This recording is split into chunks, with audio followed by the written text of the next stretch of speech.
Hey, you're live. What's up, everyone? Aaron Negler here with Cheesehead TV, coming to you live on the YouTube channel for some Packers Daily Chat. It is July 20th. July 20th. Where is the summer going? Hold on a second. Why are you doing this? That's not the way. Good to see everybody in the comments section. Good to see Big B already yelling about Jamal Williams. Joy the Jaguars here, of course. Robin, good morning. Tom, how are you? Oh, so happy these shows are at 10 a.m. now. I have never been able to watch live, and now it's part of my morning routine. Well, I'm glad you make it part of your morning routine. Thanks for joining us, Tom. Very, very nice of you. Tell your friends. Tell your family. Cheesehead TV, man. We talk Packers each and every single day. 10 a.m. Packers Daily Chat. Anytime news breaks, anything going on regarding around the Packers, we'll be talking about it for you. Morning from the motherland. Wisconsin sports fan, how are you? Oh, quick programming note. There is no trivia today. There will be no trivia this afternoon. We have a very busy, important day at LiveX, so no producers to spare. So there will be no trivia this afternoon, but we will be back tomorrow. 3 p.m. here in Scotland. What's up, Robin? Worldwide, man. When we say worldwide, we mean worldwide.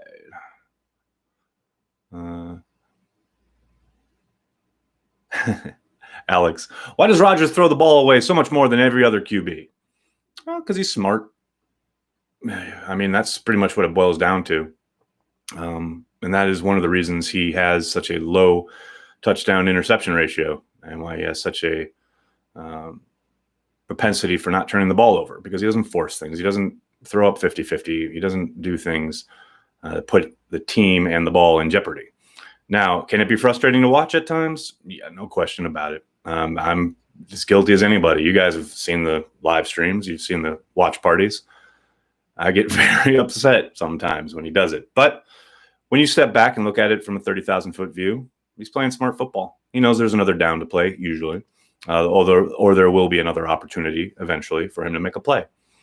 And rather than put the ball in jeopardy, a la Mr. Brett Favre, he eats it and lives to play another down.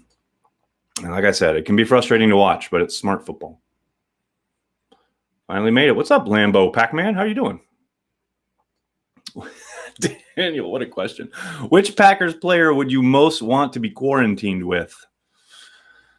Oh, man. Good question. Kenny Clark, because he has got a baller chef. Oh, my gosh. I don't know if you guys follow him on Instagram, but he's always posting just the best-looking meals. So, yeah, give me Kenny. Dustin, thanks for the super chat. I'm only reading this because it's a super chat. Rodgers and Danica Dunn, does that mean huge season? Who cares? Who cares? I don't know. I don't care. That's his personal life. Doesn't mean anything. Nathan, I need a rock report in a bad way. Thank you for the super chat, and I hear you, man. We're so close. We're so close. Unless, of course, the NFL screws this up, which, hey, don't put it past them. I know you guys are most of you are on social media. You're probably privy to the back and forth this weekend when the NFL sent out the memo to teams on Saturday saying report dates are on, training camp starts this week for rookies on the 21st and quarterbacks later in the week, along with injured players. And then the 28th is the report date for everybody. And then, of course, on Sunday, the players responded with a coordinated tweet storm, if you will, saying that the NFL is not following the recommendation of their own medical people, et cetera. Now, of course, all of this is about the ongoing negotiations about starting the league in the middle of a pandemic. And I know there's been there's a large sentiment out there, a growing vocal sentiment that what has the NFL been doing for the last 3 months? They've wasted all this time, blah, blah. Now they're scrambling. They're not scrambling. They're negotiating. And they've been negotiating with the players union off and on since March. In a very real day-to-day way in the last month or so. And we are now privy to the back and forth because it's getting close to, put up or shut up time. But it all comes down to the preseason games. And the NFL, the owners, want to keep at least one preseason game. They would love to have two, but I don't think that's going to happen. But in the latest proposal reported this morning from NFL Network and Pro Football Talk, the league, the owners have posited that they will be satisfied with one preseason game. It would be the third preseason game. And players don't want any preseason games because for the players, it flies in the face of the medical, which says, if you look back at their history from the lockout, the way injuries went up sharply, especially soft tissue ones, after having no activity on the field all that offseason. They don't want to repeat of that. B, they want to be able to have a semblance of some kind of ramp up period where their bodies start to do conditioning stuff, football stuff, and then work onto the field in a padless environment and then work into pads. It'd probably be a couple weeks of conditioning, 10 days of no pads, 10 days of pads, and then play your season. That's what the players want. Now, of course, the owners want to keep as many preseason games as possible. And I've heard people say, well, fans are going to be at these games, so there's not any revenue, which is completely wrong because they still get those local broadcast rights. They still get to put up ads, both in the stadium and online, on the air, etc. There's still a bunch of money to be made. And they also want to do that because they want to mitigate the losses that are going to be seen next year in the salary cap. So that's where the owners are coming from. And I understand it's frustrating, and I understand you see the back and forth and you think just play the game or just report for camp, blah, blah, blah. But the players have a very real concern. I think wanting every protocol put in place and not wanting to play unnecessary games that put strain on the body that certainly won't be ready, that interrupts the ramp up period. I think that's a valid concern. So we'll see how this week unfolds. I suspect they'll come to an agreement sometime later in the week, but we'll see how it shakes out. James Ferguson, thank you for the super chat. NFL channeling Baldwin a la Glengarry Glen Ross. They all here? Fuck it, I'm going anyway. God, I love that scene. And I love that Mamet wrote it specifically for Alec Baldwin because in the play, that scene doesn't exist. That happens. They reference it, having happened earlier in the timeline of the play, but it isn't in the play. He wrote it specifically for the movie, and Alec Baldwin is fucking genius in that scene. You know what it takes to sell real estate? It takes brass balls to sell real estate. God, I love that movie. Coffee is for closers only. Which decade was better, the 70s or 80s? Oh, which decade had the better teams, the 70s or 80s? Yeah, they were both hard to watch. I'll go with the 80s, though, because they had Dickey and Lofton and Kaufman and Eddie Lee Ivory, and they were a ton of fun to watch. Is Lindsley definitely gone after this season? He's been an incredible contributor. Robin, I very much agree with that second sentiment. Most likely. Unless he took a massive hometown discount, which I guess you can't completely dismiss that idea, but I'd be very surprised. But yeah, when they draft 3 linemen, especially a bunch with experience along the interior, you have to think it's setting up for his eventual departure, which is sad. I love Corey. You guys know we're friends of his here at Cheesehead TV, but I would suspect they would let him hit the market. Now, maybe he hits the market and doesn't find anything he likes, and they welcome him back at a discounted rate. That's totally possible. But I suspect he'll hit the market and get paid big bucks for his final third contract, so to speak. Matt, this is just another CBA in a sense with a much shorter time frame. We've only known about COVID for 6 months. Lockout? Oh, there won't be a lockout. It'll get contentious, but there's too much money at stake, especially if they locked them out, they're not going to make any money because there's not going to be any games, and those broadcast rights are going to go up in smoke. That's not going to happen. Who is the dirtiest Packers player? We never seem to have guys like Burfict. Well, there's a reason for that. Ted Thompson and now Brian Gutekunst following his lead. They are very thorough about checking not only how guys play, but how guys are in the locker room, their demeanor, their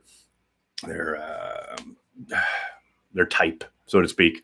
And yeah, they very specifically don't want players like that, and it can be frustrating sometimes because I think, as we've talked about here over the years, you would like a little bit more nastiness sometimes on defense. And sometimes it takes a guy like that to instill it. But, the danger is always somebody like Charles Martin comes along, who was back in the day.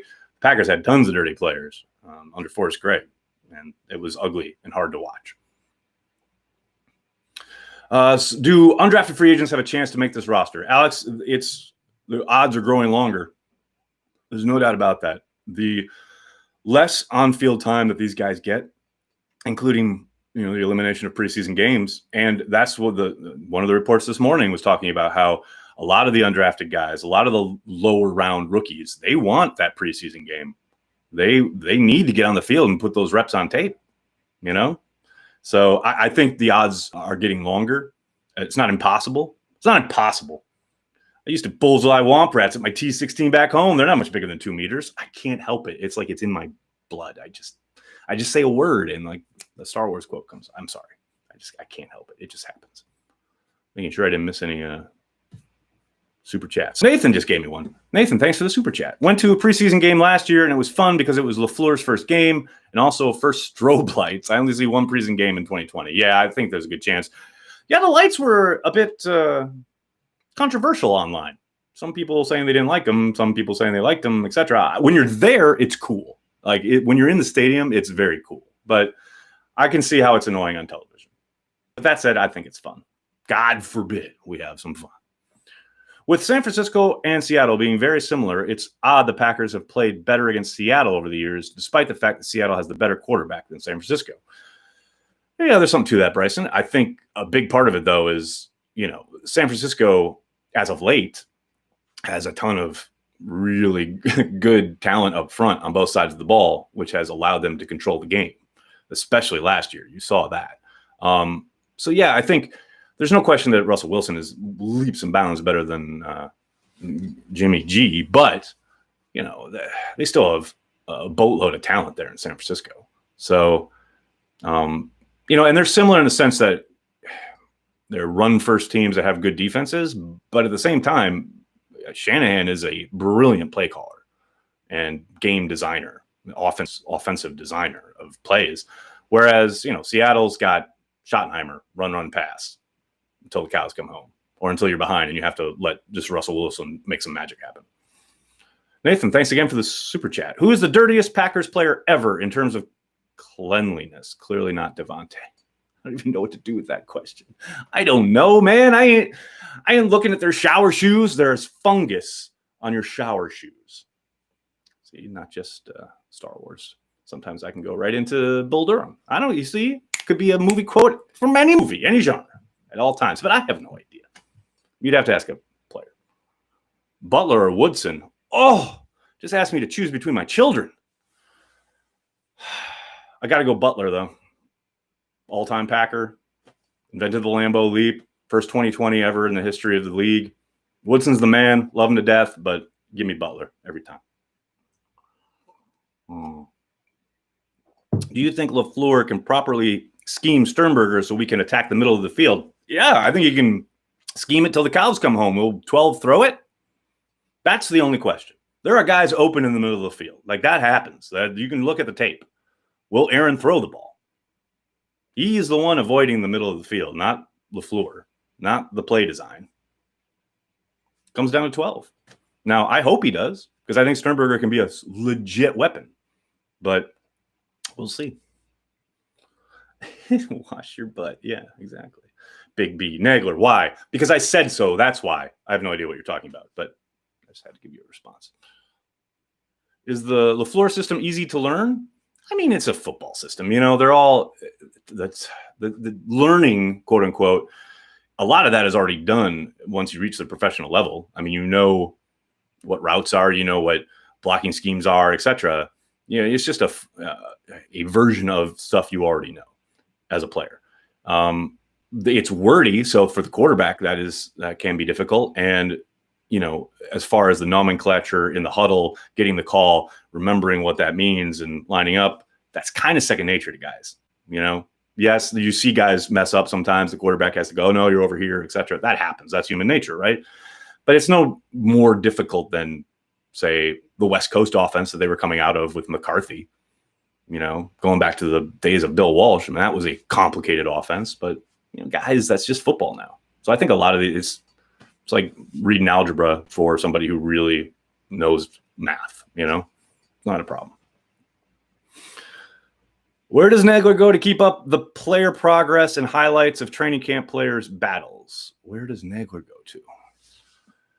Well, when back in the day, I used to just kind of incessantly refresh the Journal Sentinel website. I remember when I first moved to New York, McGinn and Silverstein and those guys would have their daily training camp reports, and I would devour that shit. And now I'm just there. So, and I'll be there in a couple weeks. Now, they got to obviously put together a schedule, or at least they've probably put it together. They have to release a schedule. I suspect I won't be there right away because, as we were talking about earlier, they'll be having lots of conditioning and acclimation periods early on.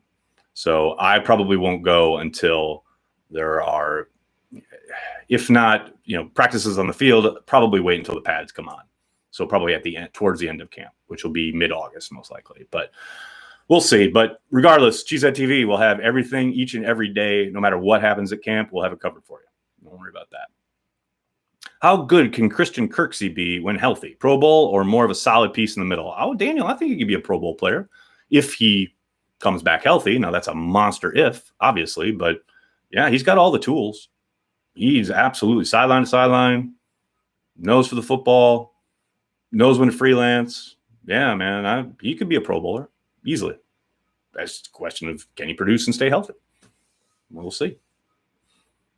Favorite AJ Hawk play? I don't know. Whatever the one was, the sack where he came on a dog blitz and afterwards he flipped off the side, his own sideline. That was hilarious. Favorite inside linebacker since Barnett? I don't know. I haven't really thought about it.